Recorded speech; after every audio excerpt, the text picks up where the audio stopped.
The readings will be given by Lenny from Georgia. I will read from the Bible. Psalms. Blessed are the undefiled in the way, who walk in the law of the Lord. Blessed are they that keep his testimonies, and that seek him with the whole heart. With my whole heart have I sought thee. O let me not wander from thy commandments. I will meditate in thy precepts, and have respect unto thy ways. I will delight myself in thy statutes. I will not forget thy word. Matthew. The same day went Jesus out of the house and sat by the seaside. And great multitudes were gathered together unto him, so that he went into a ship and sat. And the whole multitude stood on the shore. And he spake many things unto them in parables, saying, Behold, a sower went forth to sow. And when he sowed, some seeds fell by the wayside, and the fowls came and devoured them up. Some fell upon stony places, where they had not much earth.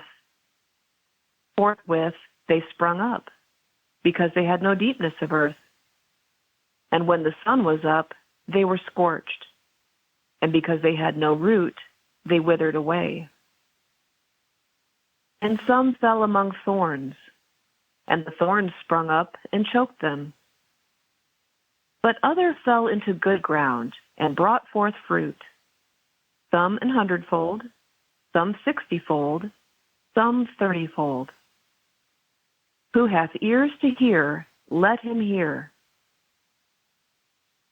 And the disciples came and said unto him, Why speakest thou unto them in parables? He answered and said unto them, Because it is given unto you to know the mysteries of the kingdom of heaven, but to them it is not given. Therefore speak I to them in parables, because they seeing see not, and hearing they hear not, neither do they understand. For this people's heart is waxed gross, and their ears are dull of hearing, and their eyes they have closed, lest at any time they should see with their eyes, and hear with their ears, and should understand with their heart, and should be converted, and I should heal them. But blessed are your eyes, for they see, and your ears, for they hear. For verily I say unto you, that many prophets and righteous men have desired to see those things which ye see, and have not seen them, and to hear those things which ye hear, and have not heard them. Hear ye therefore the parable of the sower.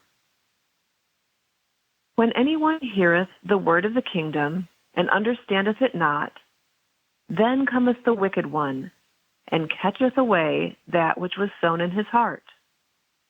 This is he which received seed by the wayside.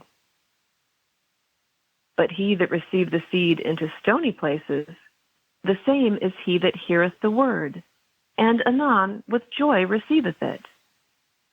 Yet hath he not root in himself, but dureth for a while. For when tribulation or persecution ariseth because of the word, by and by he is offended.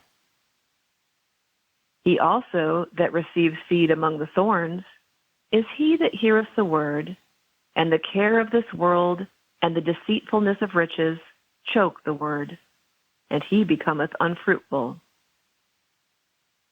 But he that receives seed into the good ground is he that heareth the word, and understandeth it, which also beareth fruit, and bringeth forth, some 100-fold, some 60, some 30.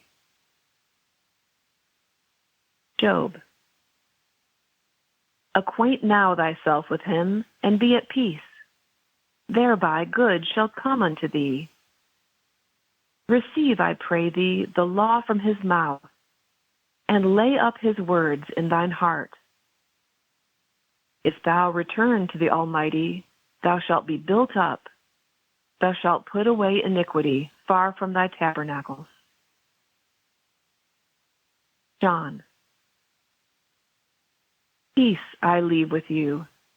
My peace I give unto you. Not as the world giveth, give I unto you. Let not your heart be troubled, neither let it be afraid. These things have I spoken unto you, that my joy might remain in you, and that your joy might be full. I will now read correlative passages from Science and Health with Key to the Scriptures and from miscellaneous writings, both by Mary Baker Eddy.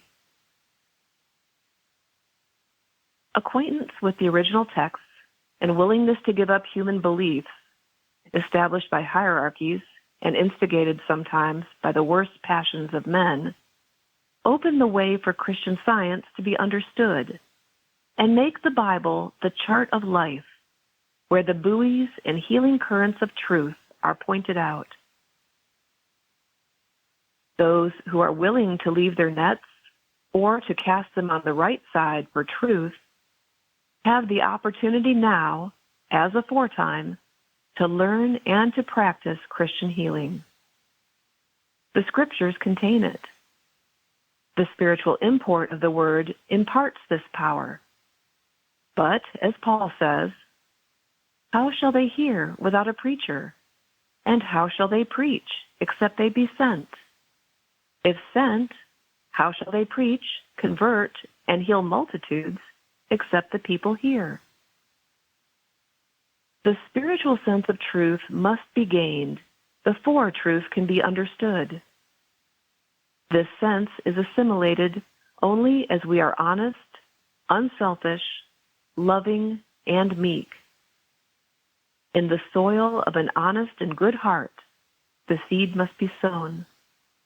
Else it beareth not much fruit, for the swinish element in human nature uproots it. Jesus' parable of the sower shows the care our Master took not to impart to dull ears and gross hearts the spiritual teachings which dullness and grossness could not accept. We should examine ourselves and learn what is the affection and purpose of the heart. For in this way only can we learn what we honestly are. Dost thou love the Lord thy God with all thy heart, and with all thy soul, and with all thy mind? This command includes much, even the surrender of all merely material sensation, affection, and worship. This is the El Dorado of Christianity. It involves the science of life and recognizes only the divine control of spirit, in which soul is our master, and material sense and human will have no place. Are you willing to leave all for Christ, for truth, and so be counted among sinners? No. Do you really desire to attain this point? No. Then why make long prayers about it and ask to be Christians, since you do not care to tread in the footsteps of our dear Master? If unwilling to follow his example, why pray with the lips that you may be partakers of his nature? Consistent prayer is the desire to do right. Prayer means that we desire to walk and will walk in the light so far as we receive it, even though with bleeding footsteps, and that waiting patiently on the Lord, we will leave our real desires to be rewarded by him. Christian Science reveals a necessity for overcoming the world, the flesh, and evil, and thus destroying all error. Seeking is not sufficient. It is striving that enables us to enter. Every valley of sin must be exalted, and every mountain of selfishness be brought low, that the highway of our God may be prepared in science. Warmed by the sunshine of truth, watered by the heavenly dews of love, the fruits of Christian Science spring upward and away from the sordid soil of self and matter. Are we clearing the gardens of thought by uprooting the noxious weeds of passion, malice, envy, and strife? Are we picking away the cold, hard pebbles of selfishness, uncovering the secrets of sin, and burnishing anew the hidden gems of love, that their pure perfection shall appear? Are we feeling the vernal freshness and sunshine of enlightened faith? The weeds of mortal mind are not always destroyed by the first uprooting. They reappear like devastating witchgrass to choke the coming clover. O stupid gardener, watch their reappearing and tear them away from their native soil until no seedling be left to propagate and rot.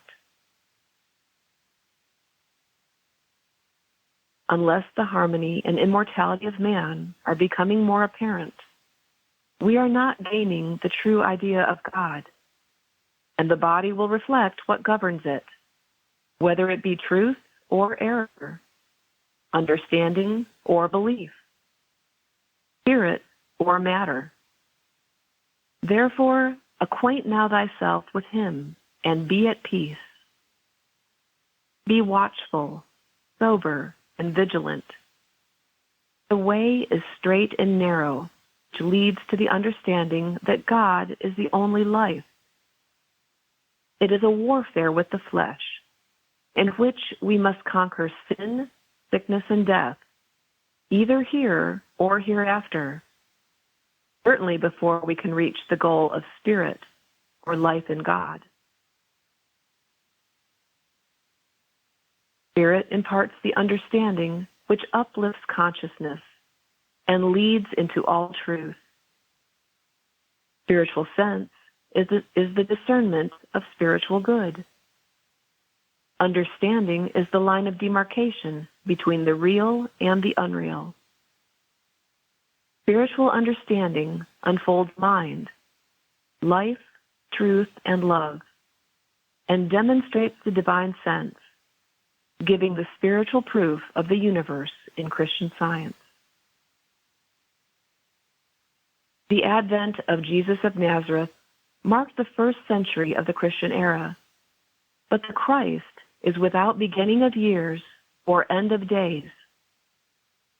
Throughout all generations, both before and after the Christian era, the Christ, as the spiritual idea, the reflection of God, has come with some measure of power and grace to all prepared to receive Christ's truth. Let us learn of the real and eternal, and prepare for the reign of spirit, the kingdom of heaven, the reign and rule of universal harmony, which cannot be lost, nor remain forever unseen.